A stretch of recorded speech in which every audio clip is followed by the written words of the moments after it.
Alors l'acromégalie est une maladie qui est la conséquence d'une sécrétion excessive d'hormones de croissance. L'hormone de croissance, c'est une hormone qui fait grandir pendant l'enfance et l'adolescence et qui, lorsqu'elle est fabriquée en excès à l'âge adulte, aboutit à toute une série de conséquences. Le visage s'élargit, surtout le bas du visage, les dents s'écartent, les mains deviennent plus épaisses, les pieds grossissent et les gens doivent changer de pointure, une ou deux pointures.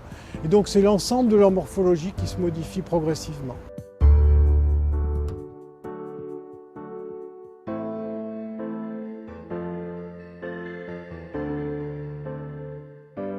C'est une maladie rare qui survient en général le plus souvent autour de 40-50 ans, mais parfois plus jeunes, parfois plus âgés. La caractéristique primaire, c'est que ce sont des signes qui vont s'installer lentement, progressivement. Je pense à un patient qui souffrait de douleurs articulaires depuis de nombreuses années, des maux de tête, qui voyait se modifier son visage progressivement et qu'il avait attribué à l'âge.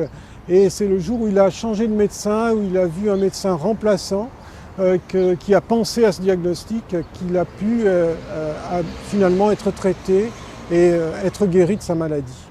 J'ai un patient qui me racontait que quand il prenait le métro avec sa petite fille, il voyait les airs effrayés des enfants qu'il regardait. Et c'est là qu'il avait pris conscience qu'il était très déformé et qu'il était laid. Où il me disait qu'à chaque fois qu'il travaillait... Il travaillait tôt le matin et régulièrement, à chaque fois qu'il rencontrait des policiers, il était plaqué contre le mur parce qu'il avait un délit de sale gueule, quoi.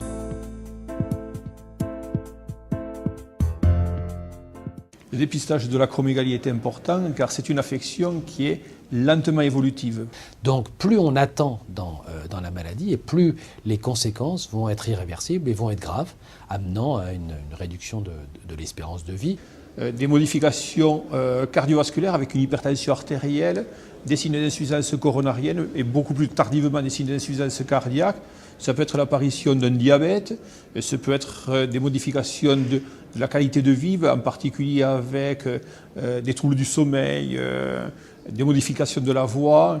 Et tous ces éléments peuvent gêner les patients quotidiennement pour leur vie personnelle ou avec leur entourage.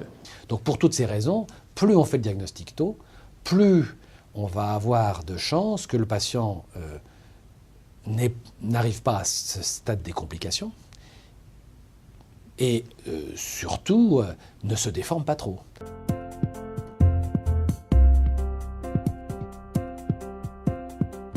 La mise en place d'un numéro d'information auprès desquels les patients qui auront été informés des signes cliniques qui peuvent révéler une acromégalie permettrait un dépistage plus précoce de l'affection et donc une amélioration du pronostic de l'acromégalie. Pouvoir répondre aux questions des personnes qui pensent avoir cette maladie et les orienter vers des spécialistes sera certainement très utile.